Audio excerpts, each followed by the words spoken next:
प्यारे बच्चों, आपको संघवाद के बारे में पढ़ा रहा था। भारत एक संघ वाला राज्य अर्थात राज्यों के संघ वाला राज्य राष्ट्र है, जहाँ पर केंद्र सर्वोपरि और राज्य गौण हैं। कहने का मतलब क्या है? भारत एक संघ शासित देश है, जिसमें पूरे देश के लिए कानून केंद्र सरकार बनाती है और राज्य स्वतंत्र होकर स्थानीय प्रशासन से उन्हें स्वायत्तता प्रदान की गई है। राज्य सरकारें कानून तो बनाती हैं, लेकिन स्वतंत्र होकर केंद्र के अधीन रहकर कार्य तो करती हैं, उनके दिशा निर्देशन में अधीन न होकर के दिशा निर्देशन में कार्य करती हैं। दिशा निर्देशन एक संकेत करता है कि कोई ज़रूरी नहीं है उनके दिशा निर्देशों का पालन किया जाए, लेकिन संघ को लेकर के संघ बनाए रखने के लिए आवश्यक होता है कि वो दिशा निर्देशों का पालन करें, लेकिन उन्हें स्वायत्तता भी दी गई है।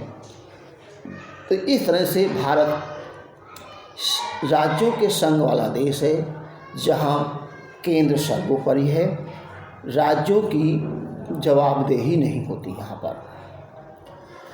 अब इसके अंतर्गत क्या विशेषताएं पाई जाती हैं, उनके बारे में देखें। संघ शासन में कुछ मूलभूत विशेषताएं हैं जो शासन व्यवस्था को व्यापक स्वरूप प्रदान करती हैं, जिसमें नंबर 1 कहते हैं सरकार के 2 या अधिक स्तर होते हैं, जैसे राज्य सरकार, केंद्र सरकार, राज्य सरकार और स्थानीय सरकार। ये तो 3 सरकार व्यवस्थाएं, त्रिस्तरीय व्यवस्था अपने देश में लागू है। प्रायः 2 स्तरों वाली सरकार विश्व में ज़्यादातर पाई जाती हैं। दोहरे उद्देश्य, संघीय शासन व्यवस्था में दोहरे उद्देश्य सन्निहित होते हैं। एक ओर जहाँ क्षेत्रीय विविधताओं का पूर्ण सम्मान किया जाता है, वहीं दूसरी ओर देश की एकता एवं अखंडता की रक्षा की जाती है। फिर क्या है? नागरिक समूह एक पर अधिकार अलग अलग। नागरिक समूह एक पर अधिकार अलग अलग। संघीय शासन व्यवस्था में अलग अलग स्तर की सरकारें एक ही नागरिक समूह पर शासन करती हैं। कानून बनाने, कर वसूलने एवं प्रशासन आदि का उनका अपना अलग अलग अधिकार क्षेत्र होता है। सुदृढ़ संविधान, संघीय शासन व्यवस्था में संविधान के मौलिक प्रावधानों को किसी एक स्तर की सरकार अकेले दम पर नहीं बदल सकती। बदलाव दोनों स्तरों की सरकारों, केंद्र और राज्य की सहमति से ही हो सकते हैं। संविधान को सर्वोच्चता, संघीय व्यवस्था में संविधान में सरकार के विभिन्न स्तरों के अधिकार क्षेत्र स्पष्ट रूप से अलग अलग बताए गए हैं या उल्लिखित हैं। संविधान सरकार के प्रत्येक स्तर के अस्तित्व में अधिकार की गारंटी व सुरक्षा प्रदान करता है।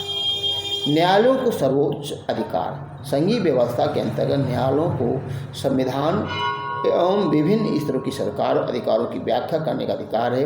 विभिन्न स्तर की सरकारों के मध्य अधिकारों से संबंधित विवाद की स्थिति सर्वोच्च न्यायालय निर्णायक भूमिका का निर्वहन करता है।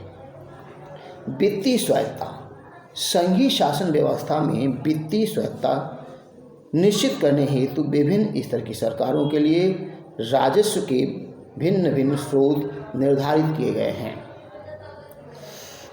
संघीय शासन व्यवस्था का गठन कैसे किया जाता है?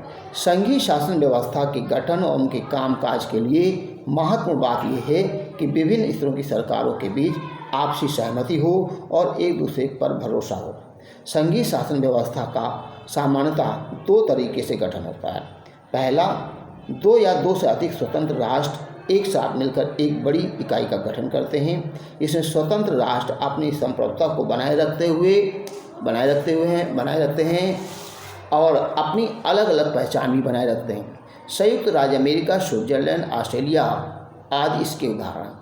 इस प्रकार के संघीय व्यवस्था वाले देशों में सामान्यतः प्रांतों को समान अधिकार प्राप्त होता है और वे केंद्र की तुलना में अधिक शक्तिशाली होते हैं। दूसरा, बड़े देश अपनी आंतरिक विविधताओं को ध्यान में रखते हुए राज्यों का गठन करते हैं और उनके बीच सत्ता का बंटवारा कर देते हैं। भारत, बेल्जियम और स्पेन आदि देश इसके उदाहरण हैं। इस व्यवस्था में राज्यों की तुलना में केंद्र सरकार अधिक शक्तिशाली होती है। सामान्यतः इस व्यवस्था में प्रांतीय व राज्य सरकारों को समान अधिकार प्रदान किए जाते हैं। विशेष परिस्थितियों में किसी किसी राज्य को विशेष अधिकार भी दिए जाते हैं। इसके बाद अगले दिन हम संघीय व्यवस्था के अंतर्गत बेल्जियम के बारे में बताएंगे।